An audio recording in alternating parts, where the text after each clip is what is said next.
তো আমার অল্প কথা বললেও যদি মনে রাখে, মনে রাখাটা এটাই বেশি উপকারী, বেশি কথা ভালো রাখবে।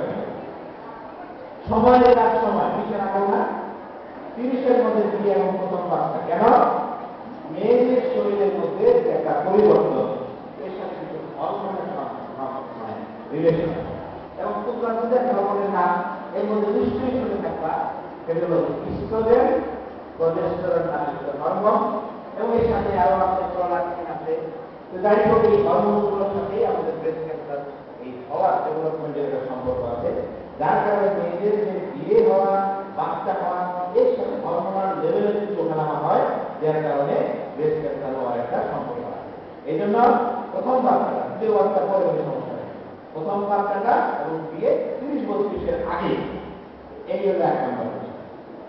তাহলে আমরা বলছিলাম যে অল্প কয়েকটা জিনিস যদি আমরা মানি, তাহলে কিছু ক্যান্সার থেকে দূরে থাকতে পারবো।